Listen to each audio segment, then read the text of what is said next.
welcome to a new episode of Cheaters Always Cheat. Like, subscribe, and share to stay connected. We got hitched at 20, both of us. Around a year later, I decided to do the school thing again, to finish up my degree. Then we became parents, and I started feeling the heat to wrap up that degree of mine. My kiddo just hit 2 years old when I kicked off my final year of college.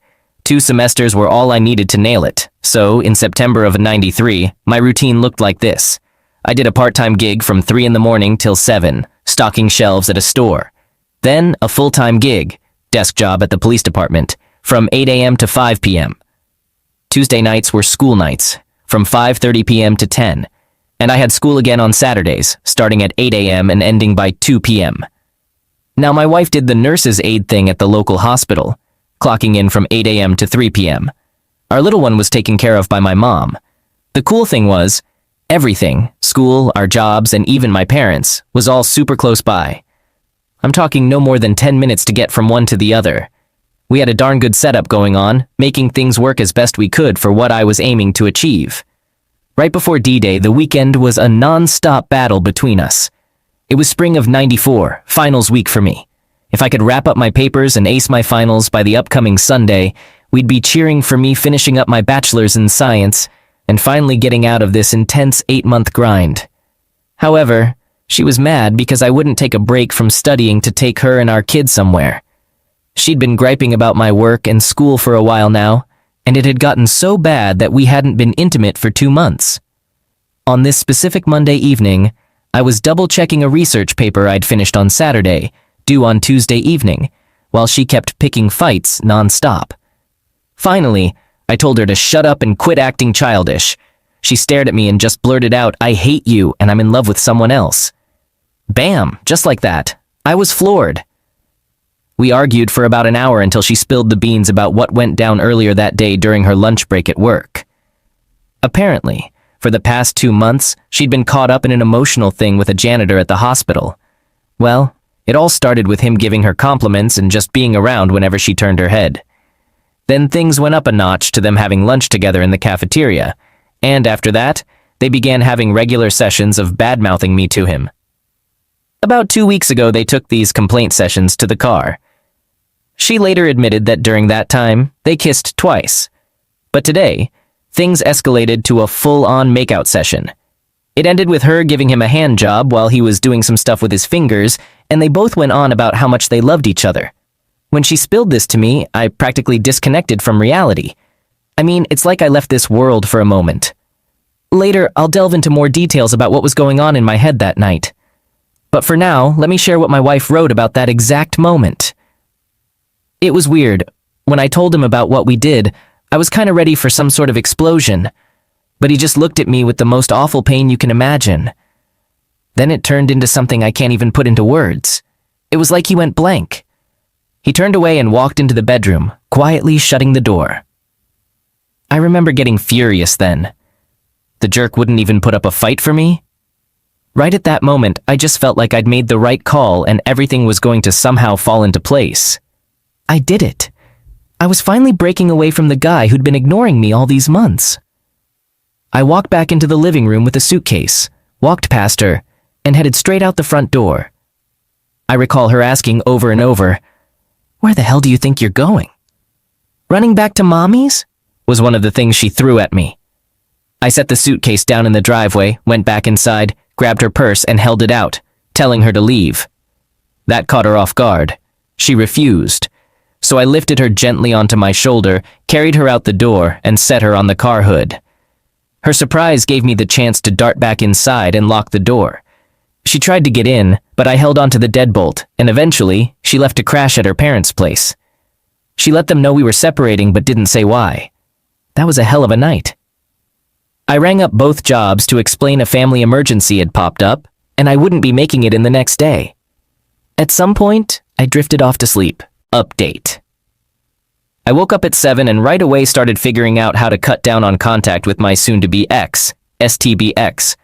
I rang up my mom to ask her if she could look after my son. She was concerned since he'd usually be there by that time. Then I jotted down a list of things I needed to get done that day, and I got cracking on the list. First, I dropped off my son and let my mom know I'd have to sit down and have a good talk with her later. After that, I swung by the office of a lawyer friend of the family. He'd known my dad from way back, and I'd known him forever. I explained that I wanted to kick off the divorce process pronto. He heard me out and suggested I take some time to mull things over, but I was dead set. He said he could have the divorce papers done by the end of the day. I told him I'd come by to pick them up, and then personally file them at the clerk's office. Handling stuff like this was kind of my gig at work with the PD. Next, I went and got new locks for the house and made a pit stop at the bank. I cleared out and closed both our savings and checking accounts. I took half the money, put it in an envelope, and swung by my sister-in-law's workplace. I handed her my wife's share of the cash. I told her to pass on the message to my wife. No contact with me whatsoever, and that money was her half from the bank. I also let her know I had gone ahead and canceled our only credit card. Back at my mom's place, I spilled everything to her. She and my younger sister cooked up a plan. My sis would hang at my house and take care of my son while I juggled work and school for the rest of the week. I headed home and swapped out the locks, spent the afternoon cleaning up and goofing around with my son, then headed off to school. Meanwhile, my wife decided to skip work that day. She got in touch with the janitor and laid out what had gone down. He was understanding and invited her over to his place that evening to escape the stress. I'll give you more scoop on this place in a bit. Long story short, she went over and hooked up with him. Here's what she wrote about that night. He passed out afterward. I recall being all hyped up at first, but during and after, it started to feel off. With him asleep, my mind started wandering. I thought about G, that's me, and how he had kind of pushed me into this. Made me go find someone else. I got up and left. On the drive home, memories of the first time G and I had sex came flooding back. We were each other's first. I totally lost it and just kept thinking about how disgusted I was with myself. Then I circled back to being mad at G all over again. It was like this twisted cycle. I just couldn't face up to how horribly messed up what I'd done was.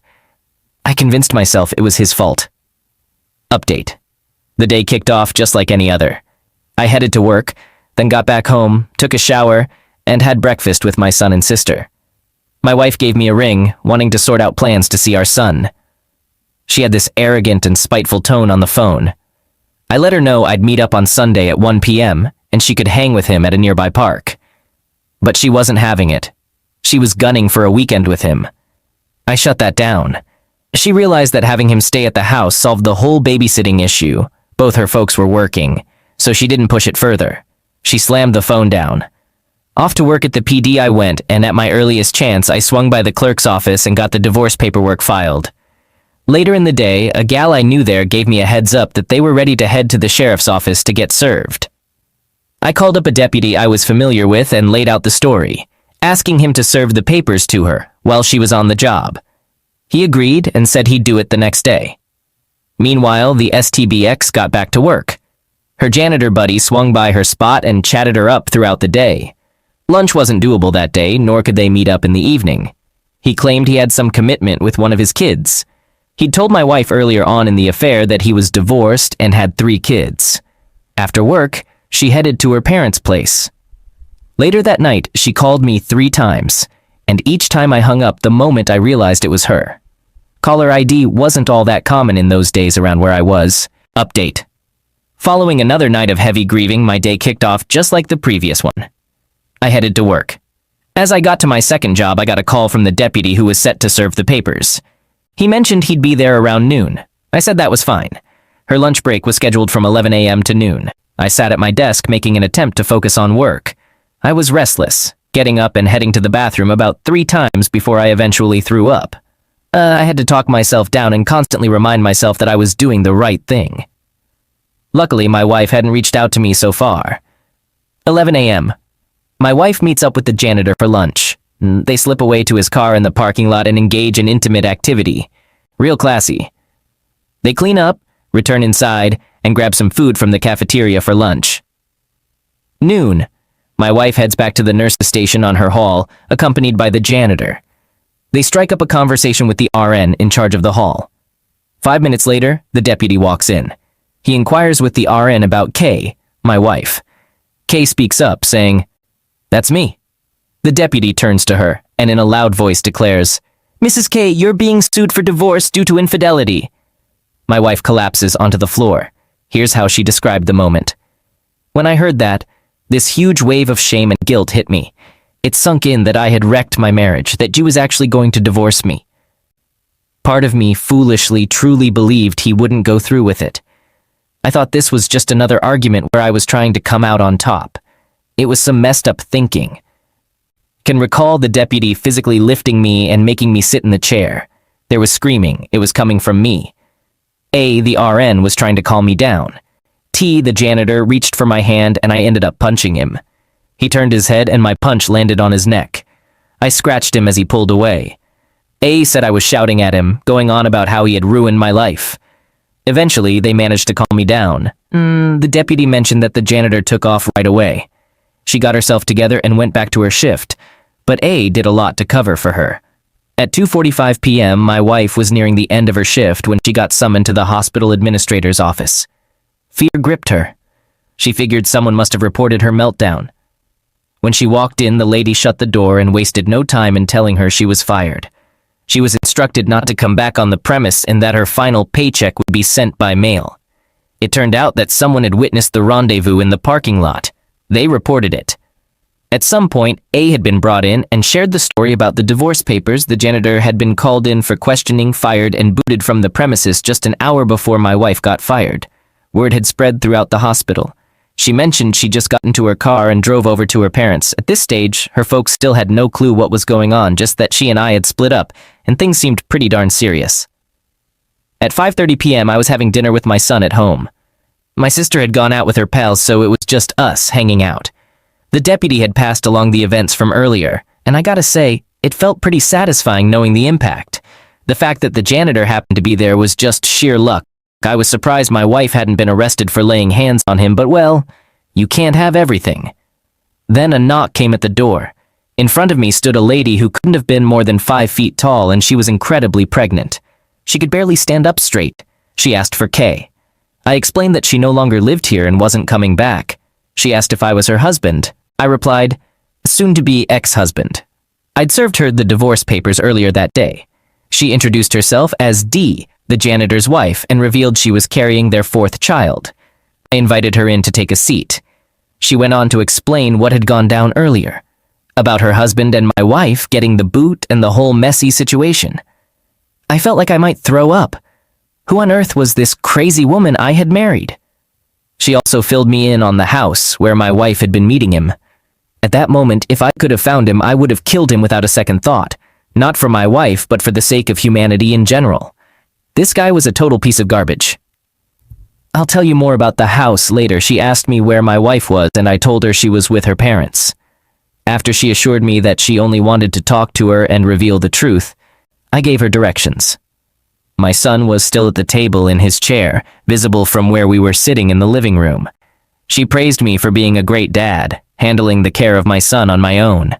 Then she got up and left. At 6:30 p.m., my father-in-law answered the door and D asked to talk to my wife.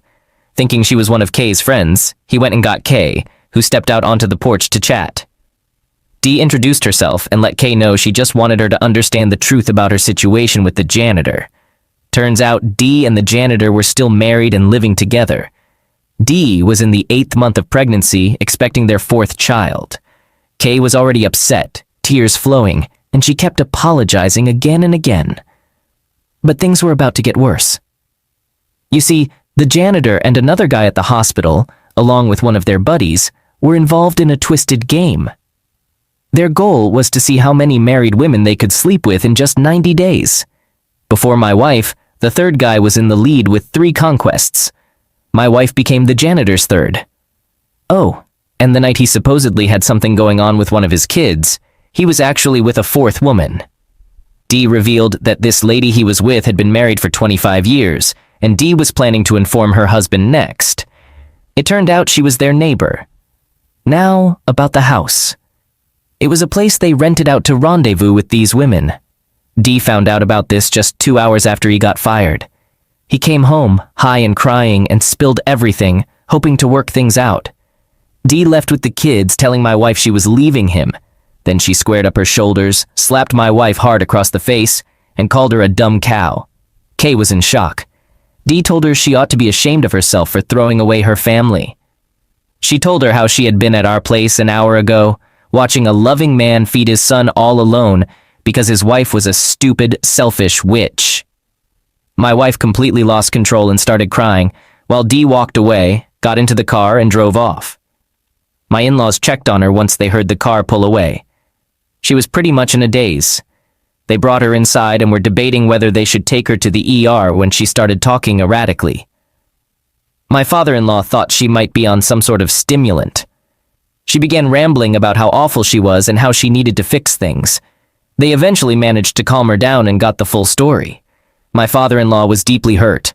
He's always been a good man, and he mentioned later that my wife could see the shame and disappointment on his face. As for my mother-in-law, well, she followed her usual pattern and pointed the finger at me. I can't say I'm a fan of her. Right then and there. Aftermath. The day after, my father-in-law reached out to me and said he was sorry. It was the only time I ever sensed there might be tears in his eyes. He filled me in on what had happened, explaining that Kay had been holed up in her room day and night. I mentioned the Sunday appointment I had arranged with Kay to meet at the park at 1. He agreed and hung up. I worked on Friday and attended school on Saturday. By day's end, I got the news that I had passed and would be receiving my degree. It was a mix of emotions, but I had made it. My parents threw a celebration that night, with extended family coming over for a barbecue. I'm fortunate to have a wonderful family. No one brought up Kay. The following day, I didn't hear from Kay at 1 as planned. I took it as a stroke of luck, something I could use if there was a custody hearing down the line. At 3:30, her father called. He let me know that Kay still wasn't responding coherently, just wandering around in her bathrobe with a notebook in her hands that she wouldn't let go of. She hadn't bathed in days and was barely eating. He was worried and exhausted. He even feared going to sleep in case she harmed herself. He asked me to come see her. I turned him down. I couldn't muster any feelings for her. I told him to get her professional help and that I would consider letting her see our son once she got herself back together. Honestly, I felt nothing for her.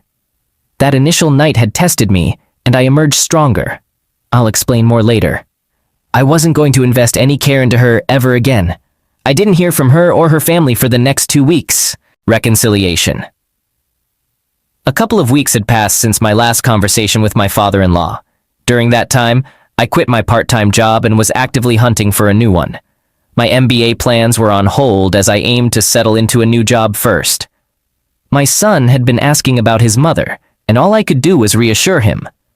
The longer she took to reach out to see him, the better it could be for my chances of securing a favorable custody arrangement. I was at the PD, police department, when she called, asking to schedule a time to meet and see our son. I inquired if she had managed to compose herself enough not to frighten him, and she replied affirmatively. I arranged to meet her at 9 a.m. in the park on Saturday and requested that she bring her dad along. I didn't want to meet her alone, so my mother accompanied me. Upon seeing her, I felt confident that my decision to limit her contact to just 2 hours was the right one. She was in a bad state, noticeably thinner, no makeup, and smelling of ivory soap. None of those familiar feminine scents I associated with her. Later, I found out that her mother had bathed and dressed her. Kay wasn't fully functional yet. Our park meetings continued for about 3 weeks, and I eventually extended them to 4 hours, including Sundays. Her appearance improved each week, but I remained concerned about her mental well-being. Therefore, I refused to let our son stay overnight with her or see him alone. Eventually, my mother-in-law grew tired of this arrangement and decided to hire a lawyer to file for custody. Now, Kay hadn't signed the divorce papers yet, and I was all right with that. After 6 months, I could file for divorce through the court anyway. But the custody lawsuit infuriated me because she was aiming for full custody. I had already discussed with her father that I was open to eventually working toward a 50-50 custody split, but her mother threw that out the window. In response, I counteracted with a request for full custody based on her mental state. Honestly, I was itching for a confrontation. I was furious and needed a way to release that pent-up anger. This was the opportunity. On the day of the custody hearing, my lawyer informed me that her attorney had approached him with a request. Kay wanted to talk to me privately. I initially refused. He mentioned it might be an offer, so I relented, but insisted it should be in the hallway outside the courtroom where both attorneys could witness it but not hear the conversation. They agreed. She began with small talk, asking about our son and how he was doing. I replied he was great and improving daily. She asked about my schooling, and I informed her I passed and would be graduating next week. She seemed pleased with that. Then she looked down and inquired if she could attend my graduation. I responded that my graduation was meant for my family and friends, and since she was neither, the answer was no. That hit her hard. Throughout most of our relationship, we had worked together diligently to achieve that goal. By saying no, I conveyed that she couldn't share in that accomplishment with me. She pleaded, but I held my ground and repeated my refusal. I added, "It's special to me. It didn't matter enough to you when you let someone treat you like garbage." I was truly turning into quite an asshole, fueled by the desire to hurt her. She welled up with tears, turned around, and walked back to her lawyer. The hearing got underway. I testified, nothing out of the ordinary. Then my mother-in-law stood up and blamed me for everything. She claimed I was seeing someone and driving my wife insane. No evidence of that, but truth was never her concern. She also alleged that I had assaulted my wife by grabbing and throwing her onto the car hood the night she left. Next was my wife's turn.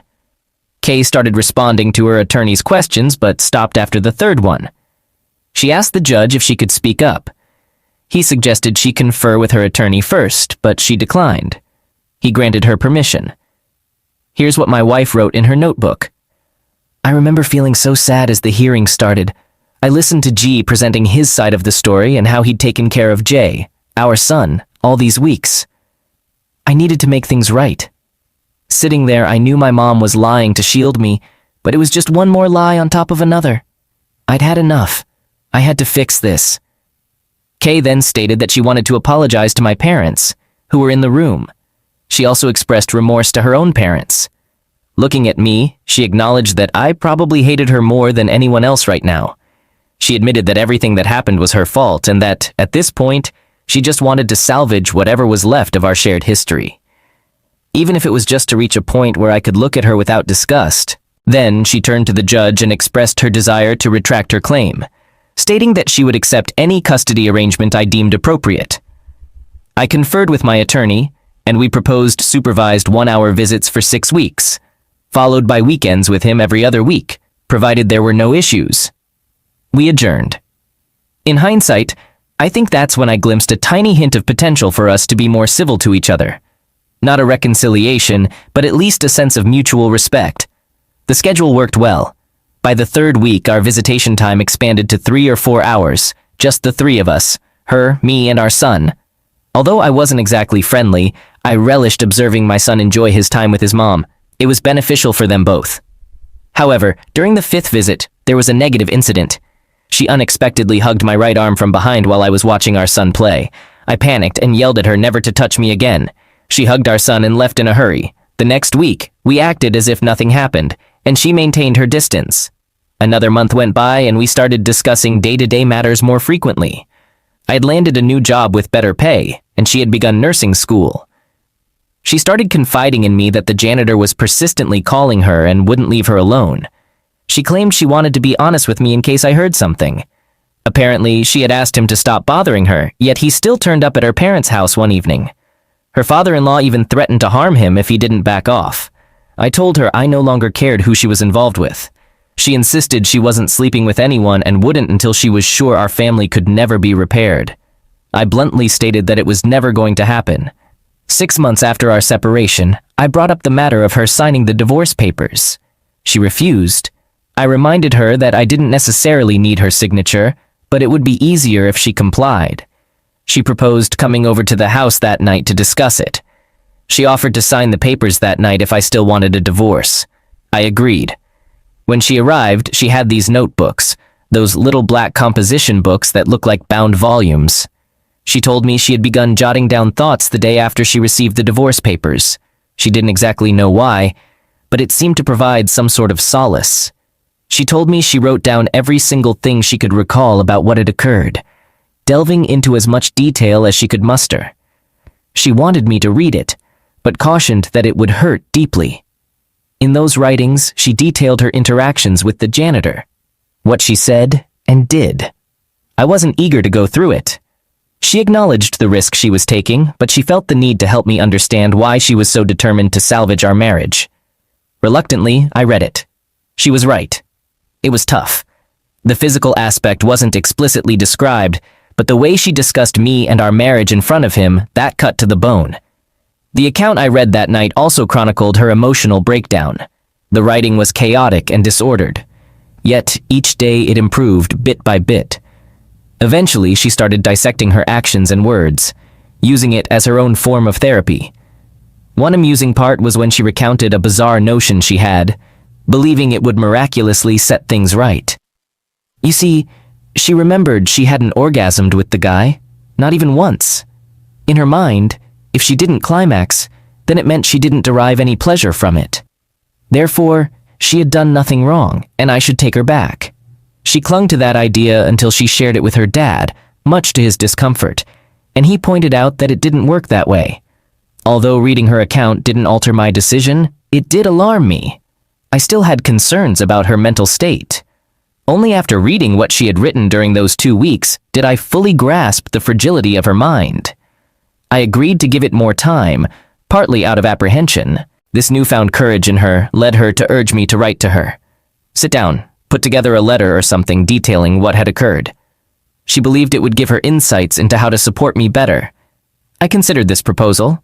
I recognized I was still in a messed up state, but maybe it could aid me in moving forward and perhaps maintaining some form of a healthy relationship later on. What she called her writing therapy gradually transformed into our method. We committed to meeting twice a week. Our initial task was to jot down our perceptions of our marriage's state before D-Day. During our meetings, we'd exchange our letters and take notes. Then we'd put our queries in writing and pose them to each other. We'd converse until each question was thoroughly addressed before moving on to the next. If we didn't complete everything, we'd continue during the next session. The guidelines were simple: be truthful, no yelling, and no avoiding any questions. Our journey began with assessing our pre-D-Day relationship, and we progressed through each subsequent day until the Sunday I conversed with her father after she received the divorce papers. Beyond that, we planned to reassess and proceed accordingly. I have to admit, I acted quite terribly throughout this process. I provided honest answers to questions except for one, more on that later. However, I used it as an opportunity to embarrass her. I made her repeatedly recount hurtful things she had said to him about me. I pushed her to share explicit details about the physical encounters. She hesitated at times, but she ultimately followed through. Although it was comparatively mild compared to what we once shared, it stung. Truthfully, I believed I could handle it because I genuinely wasn't interested in rekindling the relationship. Yet, hearing it was painful. It's astonishing how unkind I had grown, though in my mind it felt justified back then. About a month into this process, I had to admit it was somewhat beneficial for me. She suggested the idea of moving back in and trying the next phase. I declined. She pleaded and presented a compelling case, but I stood firm. Even if I considered reconciliation, I couldn't imagine being intimate with her again. She understood and even proposed that I could seek outside companionship while she remained faithful. That's not something I would be comfortable with, so I declined. Another month passed and I finally relented, but I established firm, non-negotiable rules for the path ahead. First, she had to sleep in the spare room. Second, absolutely no physical contact whatsoever. Third, she kept her money in her checking account, but I handled her banking and provided her with checks for bills, rent for the room, expenses, and some spending money. This was because she had given the janitor $300 from our savings account a week before D-Day. Also, I thought she might say no and not move in. Fourth, her mother wasn't allowed into my home unless we decided to reconcile. I was still mad at her. Still am a bit. Fifth, all previous custody agreements would automatically resume if we didn't reconcile. Sixth, if I started seeing someone else, she had a week to find another place to stay. She agreed and moved back in. It was tougher than I anticipated. There was no longer that cooling off period between the times I saw her. She was there all the time. I picked fights over small things constantly and said hurtful things to her. I wanted her out almost as soon as she moved back in. I needed a solution, so we started having what we called Thursday night fight night. This came from our meetings where we were writing things down. Every Thursday night after our child was asleep, We'd sit in the living room and discuss ongoing issues or arguments. They had to be resolved on Thursday night before going to bed and couldn't be carried forward. We actually still have a version of this today. It evolved into simply asking during dinner if there's anything we need to discuss that night. The kids never knew where it originated or what it was. I was still being difficult. I threw her affair in her face at every opportunity. She handled it calmly and never engaged when it escalated to that point. I'd say I was emotionally abusive towards her. However, she was strong. She believed we were meant to be together, and that since she had wrecked our lives, she had to rebuild it on her own until I saw things her way and joined her. She was dedicated to giving me the time I needed. 6 months after she moved back in, I had my own breakthrough. After a particularly rough day with constant triggers, I locked myself in the bedroom. I just couldn't handle it anymore. My wife came to the door and knocked, quietly saying, "You need to talk. I'll be out here whenever you're ready." I heard her slide down the door, sit on the floor and lean against it. She stayed there for an hour. It was nearly midnight when I finally opened the door. She asked if she could come in and I said no, suggesting we go to her room. We sat, she on the bed, me in a chair, and I finally opened up about what happened after I asked her to leave on the night I learned about the affair. Let's rewind to the evening of D-Day. After she drove away, I spent a lot of time in my son's room, just watching him sleep. I went to my desk, grabbed the checkbook and bill ledger, and took them, along with a copy of the life insurance policy, placing them in plain view on the kitchen table. I took a shower and then entered the bedroom, retrieving my piece from the closet shelf and placing it on the bed. I dressed in jeans, a button-down shirt, and even tucked in my shirt tail. I combed my hair and sat on the bed, holding the barrel of the piece in my mouth. I tasted the oil on it, which I had strangely fixated on. It tasted exactly as it smelled. I have no idea how long I sat there. Eventually, I unloaded it, put it away, undressed, and went to bed. Unfortunately, I think many betrayed spouses have thoughts like this at some point. I told her that was the one thing I hadn't shared during our recovery. For the first time, I allowed her to hug and kiss me on the forehead, not as a farewell, but in a different way. It was the first emotional connection I permitted. I confessed that I forgave her that night, even though I didn't truly mean it then. It was months later before I genuinely forgave her, but expressing those words started to open a door for me. Following that, physical touch gradually increased. Holding hands, quick kisses, hugs. These became more common in our interactions. Sex wasn't happening yet, but we were moving in that direction. Finally, almost a year after she moved back in, we became intimate. I think of this as our time of hysterical bonding. She continued journaling, and according to her, we had sex 32 times in 28 days. Years later, in a conversation, she shared that until that night, she woke up every morning thinking it might be our last day together. She kept telling herself to just hold on for one more day. She knew me well enough to understand that sex meant I was reconnecting emotionally. Today, our marriage is strong. We've both succeeded in our careers and raised 3 grown children. To our knowledge, they're unaware of any of this. We don't plan to tell them, but we won't lie if they ask. We've undergone significant changes. My wife is much stronger and wiser now. She views this as an unnecessary evil she caused, but one she triumphed over. Sometimes I think she still holds herself accountable. For my part, this topic doesn't surface in our discussions or arguments anymore. It hasn't in over 20 years. She's perceptive and often senses when I'm triggered, which still happens occasionally, maybe once or twice a year. These moments are swift but stinging. Her response is comforting. She'll hold my hand, hug me, and say, "I love you," or "thank you." I've lost some of my inner goodness. I tend to keep my feelings to myself and handle them on my own. While I support her emotionally, I've made it clear I won't be her emotional crutch anymore. It's her responsibility to communicate the issue and propose a solution, which I'll help execute. I love her. Learning to love her again was a process. It's different now, more realistic yet still intense.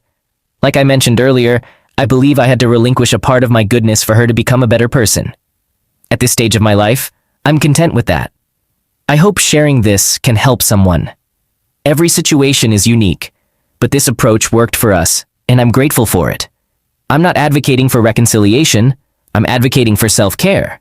Focus on what you can control, not what you can't. Prioritize what benefits you in your circumstance. It's okay to be a bit selfish.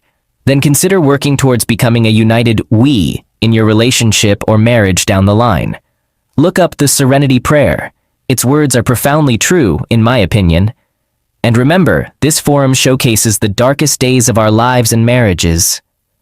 Despite this tragedy, we've created numerous joyful memories that far outweigh it. I wish you all the best on this journey. You can come out victorious on the other side of pain if you invest effort in yourself. Update. It's pretty unbelievable how long ago I posted this. I took a break from this account because I got a lot of negative comments privately from people strongly against reconciliation. I understand where they're coming from. Many who reached out for advice after my post were quickly told that I don't really recommend reconciliation. It's tough. It's challenging. It's painful. But if you can make it work under the right circumstances, it has its own rewards. I just wanted to update everyone that we're still married. We've now become grandparents, and if you've experienced that, you know it's a different kind of love altogether. My wife is partially retired now and does PRN work, meaning she works when needed and when she wants to. I'm still working full-time, but we managed to find plenty of time for traveling. I can't recall the last time I had a trigger, maybe around 3 years ago. It happened because our oldest child found out about my wife's affair through a spiteful relative who leads a rather lonely life. My wife handled the situation with grace and humility, and it seemed to impact me in a way that finally allowed me to move on completely. She apologized for the pain she caused me, and we both agreed that it was in the past, and if our child had any issues with it, we'd support him. But we also cautioned that ultimately, it was a matter between us, and fell under the category of our business. Thankfully, it doesn't seem to have negatively affected their relationship, although she was quite embarrassed about it. That's about all there is to share. To all of you experiencing this painful journey, we wish you the best. Update 6 years later. Got some sad news to share about me and my family. Just 3 weeks ago, my former WW, wayward wife, passed away. She fought colon cancer for half a year and eventually left us with all of us there, right by her side in the home we built 4 years ago, the place we had planned to enjoy our retirement in. It's tough to explain the loss. It's like nothing I've ever felt before, even comparing it to the pain we all felt as betrayed loved ones in this community. In the years after our reconciliation, she spent her time making amends for the hurt she caused, and she succeeded in a big way. I really miss her, and our kids do too, but the thing is, I'm still here for a reason. In her final days, she wrote a letter to me. She asked our pastor to give it to me after the funeral when he thought it was right. I read it 3 days back. And there's a part from that letter that I want to share with all of you who have read our story and found something good in it. It shows how important it is for both the betrayed to forgive and for those who messed up to face the consequences of their betrayal even when they're truly sorry. Right now, I'm in a lot of physical pain, as you know, but my faith helps me see what's ahead and the pain gets a bit lighter. Pain can make you turn inward. In these past weeks, I've been doing a lot of soul searching. Sometimes I feel like I deserve the pain because of what I did to you, what I did to us, so many years ago. But then you lift me up and help me sit in my chair, you feed me, you bathe me, you hold my hand. You play your guitar while I lose myself in memories. It's clear to me now that this pain is a gift. It's letting me experience the purest form of love, your real forgiveness for what I did. Because only true love and forgiveness show in your actions as you care for me. I love you so much. Don't forget to subscribe, like, and click on the little bell icon for notifications of new stories.